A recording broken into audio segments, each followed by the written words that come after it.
Erongo Talkers, good day. Adam Hartman here at the Swakopmund Public Library in town at the Woerman building. If you can't see it, towering above me to the right is the Woerman Tower, the famous landmark of Swakopmund. It's a lovely building. It's got, this whole area here has got monument status. So anyway, or heritage status. We'll be bringing you the weather. The east wind and the east weather conditions are continuing here at the coast. To the envy of the rest of Namibia, we have summer in the middle of winter. We will bring you more of the weather, we'll tell you more of the tides, we'll bring you some news, and our interview today is with exhibitors who took part in the recent Career Expo, who will then share the importance of these opportunities and how it helps them on effective career guidance. So stay tuned.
All right, and now for our first news item.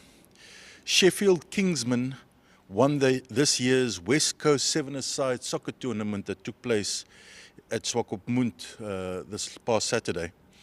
The team from Walvis Bay defeated Kasha with 3-2 in a penalty shootout and took home $4,000 and a floating trophy.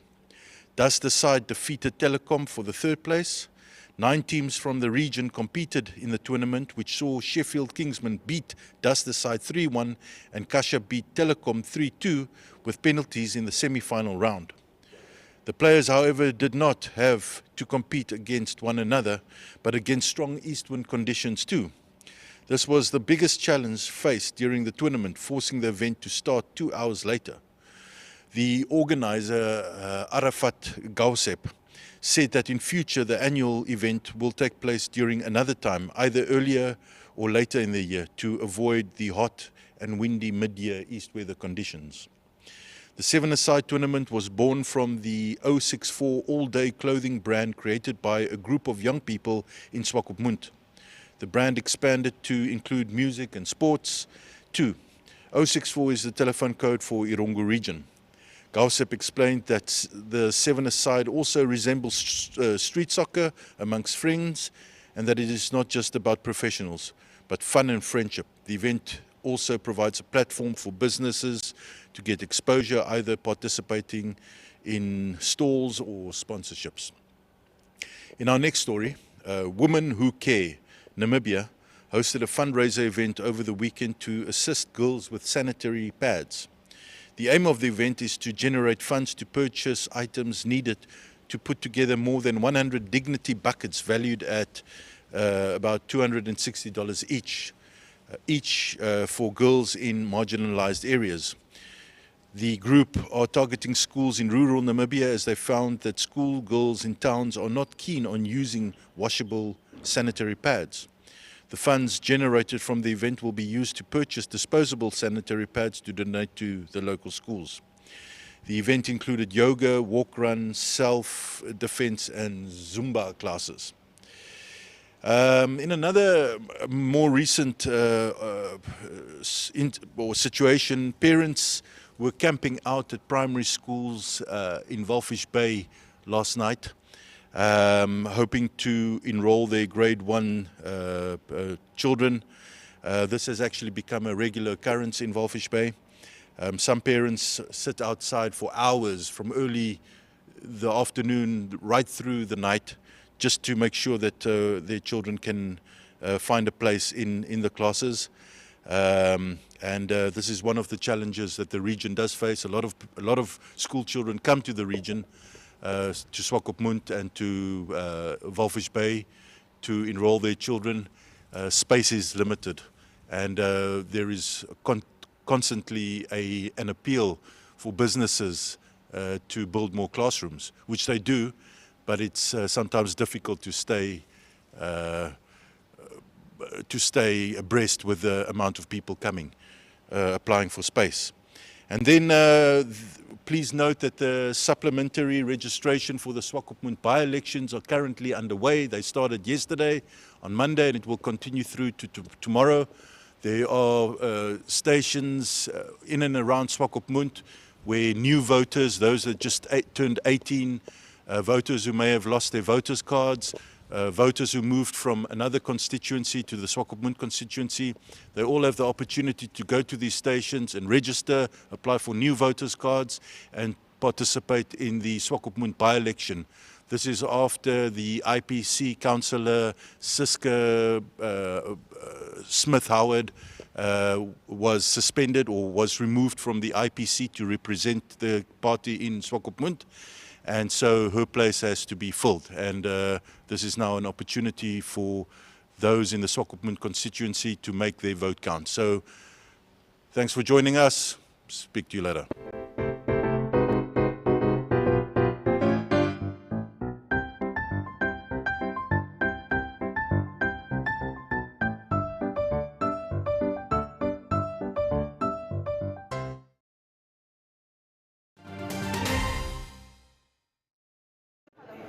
Good day. My name is Ulrich Hummel. I represent Namibian College of Open Learning, NAMCOL. As you can see, we are at the career fair, the Erongo Career Fair in Swakopmund, here in Mondesa. Our purpose here is to give learners from secondary schools information about the NAMCOL programs on offer. We also advertise some of our textbooks, learner textbooks, which are for sale at our bookshop. We've received schools from all across the Erongo region, from as far as Ochimbingwe, Omaruru, Swakopmund itself. Tomorrow we're expecting learners from Walvis Bay. Learners have a lot of questions and they are very curious to know about programs on offer at NAMCOL. We've got vocational programs, plumbing and welding, automotive mechanics, office administration. The other one? Yes, and these are programs that learners already qualify for while they're already in grade 12, because our entry requirement is the ordinary level, Namibian Senior Secondary Certificate, if they have enough points. We also have tertiary programs which learners can study on distance from the comfort of their homes at their own time. They don't have to worry about being in Windhoek and attending classes and paying for accommodation. They can study with NAMCOL to become a teacher at pre-primary level. So that's information that we give to our learners regarding NAMCOL programs. Hello, my name is Debbie Thomases. I am currently a jeweler, a qualified silversmith, if you want to call it that. I did 2 years at Cost of Art and Craft. The first year was actually my level 1 and 2, which consists of me working with copper, being taught how to melt metal, to how to create jewelry pieces. And then in my third year, and my second year actually, which was my level 3, I learned how to work with silver and then how to incorporate stones into my finished products now. And then afterwards, I am actually graduating this year, the end of this month. So once I was in my level 3, my second year, then I decided to start up a jewelry business where I do jewelry repair and I also clean and polish jewelry. So I put up stalls in shopping centers like fruit and veg in the mall and other shopping centers as well. Okay, so the stalls that I set up, at the stalls I'm usually doing cleaning and polishing of jewelry and repair as well.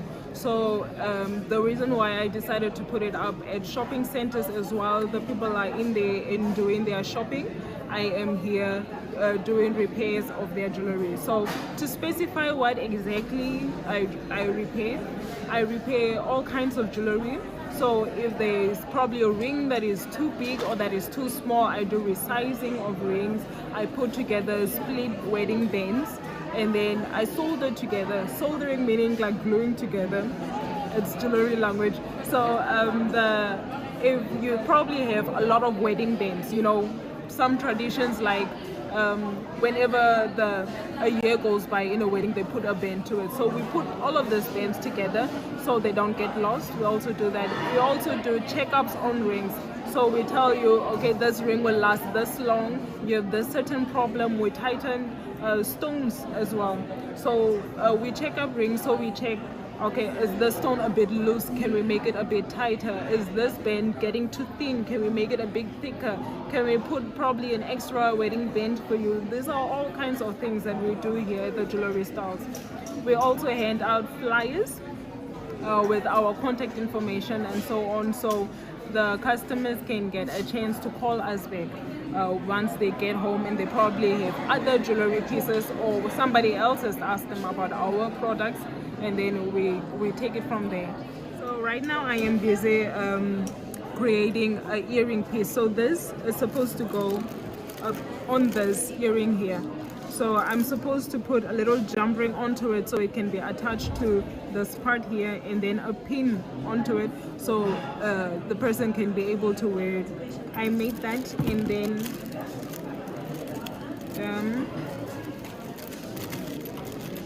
I also made these little pieces here, which are little studs. So you can either put it onto another earring piece or you can just wear it like that, because it's both ways, it works both ways. Yeah. Our bursaries are for the engineering, agriculture, social work, and medical related fields. But for now, we will basically change the fields because each and every year things have been changed by the committee. So for the study loans, we do not have any limitations.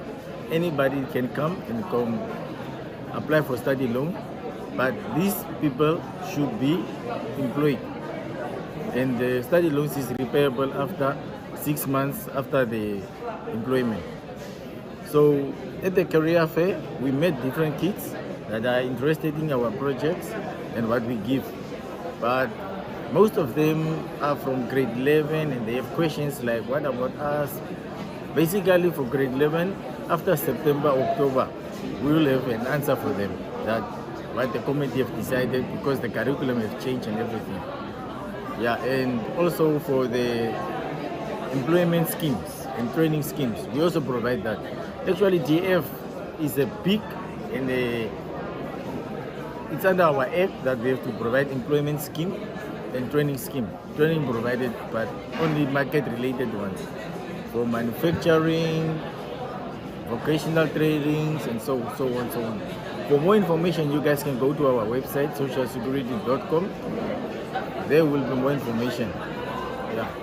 The importance of the career fair is, you see, kids do meet different people here.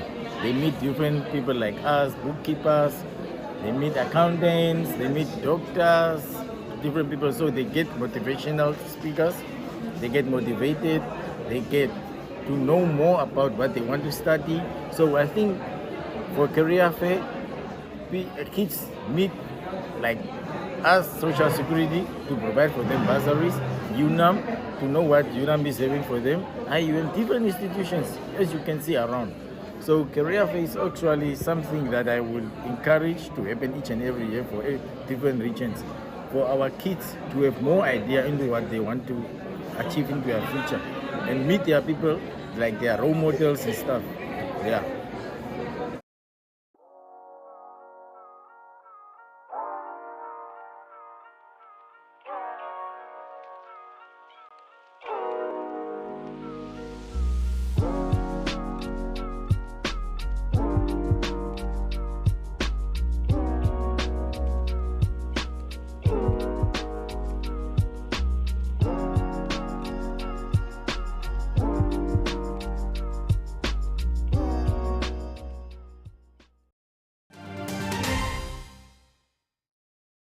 Morning everyone, my name is Velialim Shiveta, the editor of the editorial team. I study best by making notes and making sure I take a few minutes in between so I can really focus.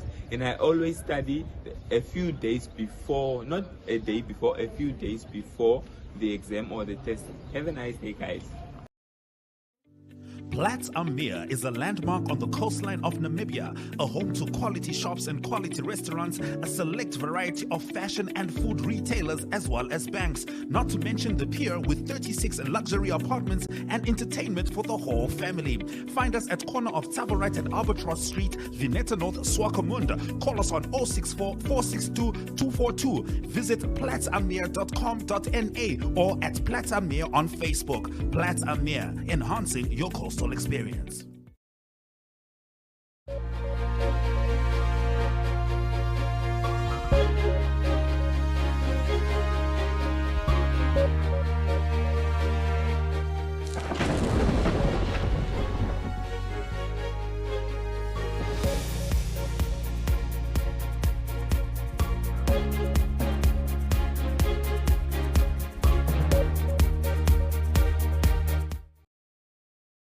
And now for your weather.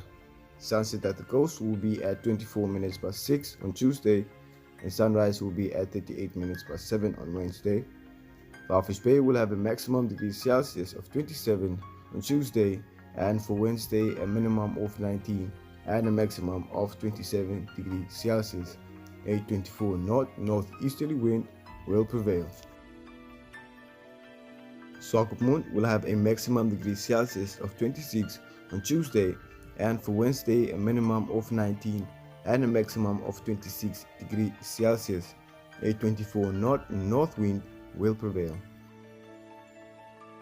Henties Bay will have a maximum degrees Celsius of 27 on Tuesday, and for Wednesday a minimum of 19 and a maximum of 27 degrees Celsius. A 28 north wind will prevail. Arandis will have a maximum degrees Celsius of 31 on Tuesday, and for Wednesday a minimum of 17 and a maximum of 31 degrees Celsius. A 28 northeast wind will prevail.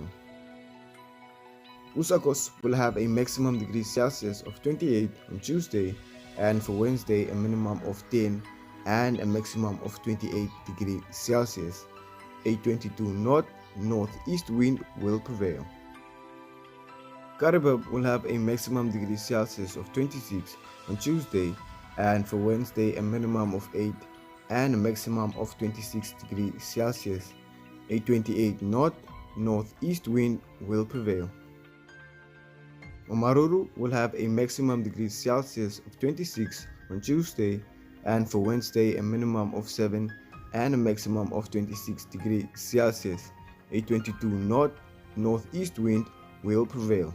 And that concludes your weather.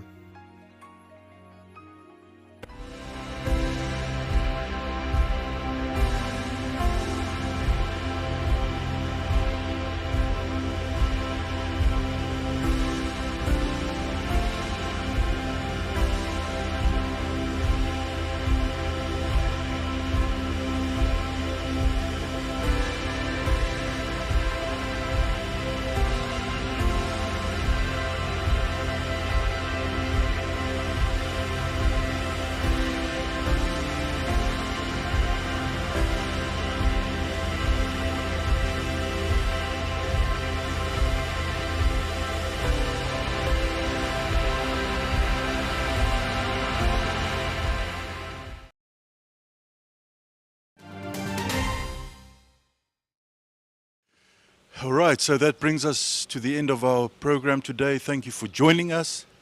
If you want to read more about our news, you can go to our website at erongo.com.na.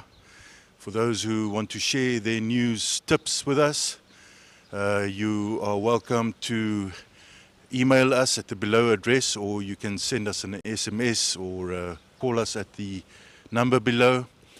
We are also broadcasting on our social media, Facebook, Instagram and Twitter, as well as platforms such as GoTV, 1UP2 and NTV, which is on DSTV. So Also, make sure that you share and like this broadcast. We'll see you tomorrow. Bye-bye.